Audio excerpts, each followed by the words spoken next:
ಈ ಸಲ ಉಡುಪಿಯಲ್ಲಿ ಶ್ರೀಕೃಷ್ಣನ್ ನೋಡೋದ್ರ ಜೊತೆಗೆ ಪ್ಯಾರಾಸೈಲಿಂಗ್ ಕೂಡ ಆಡಿದೆ ನಾನು. ಇದಂತೂ ನನಗೆ ಸ್ಕೂಬಾ ಡೈವಿಂಗಿಂತ ಸಿಕ್ಕಾಪಟ್ಟೆ ಇಷ್ಟ ಆಯಿತು.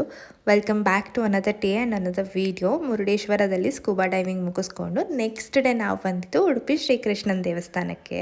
ನನಗೆ ಕೃಷ್ಣ ಅಂದರೆ ಚಿಕ್ಕವಳಿರುವಾಗಿಂದನೂ ಅಷ್ಟೇ ತುಂಬ ಪ್ರೀತಿ. ಹಾಗೆ ಏನೇ ಹೇಳಿ ಈ ಉಡುಪಿ ಶ್ರೀಕೃಷ್ಣನ ದೇವಸ್ಥಾನದಲ್ಲಿ ಸಿಗೋ ವೈಬೇ ಒಂಥರ ಚಂದ.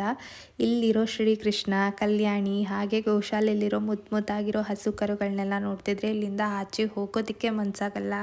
ಮನಸ್ಸಿಗೆ ಖುಷಿ ಆಗುವಷ್ಟು ಕಣ್ ತುಂಬೋಷ್ಟು ಕೃಷ್ಣನ ನೋಡಿಕೊಂಡು ನೆಕ್ಸ್ಟು ಅಲ್ಲೇ ಇರೋವಂಥ ಗೋಶಾಲೆಗೆ ಹೋಗಿ ಈ ಪುಟ್ಟು ಹಸು ಕರುಗಳನ್ನೆಲ್ಲ ಮುತ್ತಾಡಿ ಪ್ರಸಾದ ಮಿಸ್ ಮಾಡೋಕ್ಕಾಗತ್ತಾ, ಕೃಷ್ಣನ ದೇವಸ್ಥಾನದಲ್ಲಿ ಪ್ರಸಾದ ತಿಂದು ನೆಕ್ಸ್ಟು ಹೊರಟಿದ್ದು ಮಲ್ಪೆ ಬೀಚಿಗೆ.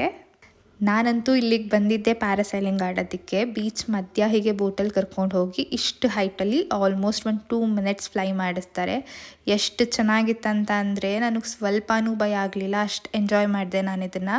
ವಿಡಿಯೋ ಎಡಿಟ್ ಮಾಡುವಾಗ ಕೂಡ ಇನ್ನೂ ಒಂದ್ಸಲ ಹೀಗೆ ಬೀಚ್ ಮಧ್ಯ ಹಕ್ಕಿ ಥರ ಹಾರಬೇಕು ಅನ್ನಿಸ್ತಾ ಇತ್ತು. ಆ್ಯಂಡ್ ನಿಮಗೆ ಯಾರಿಗಾದರೂ ಪ್ರೈಸ್ ಡೀಟೇಲ್ಸ್ ಬೇಕಿದ್ದರೆ ಫಾಲೋ ಮಾಡಿ, ಕಮೆಂಟ್ ಮಾಡಿ.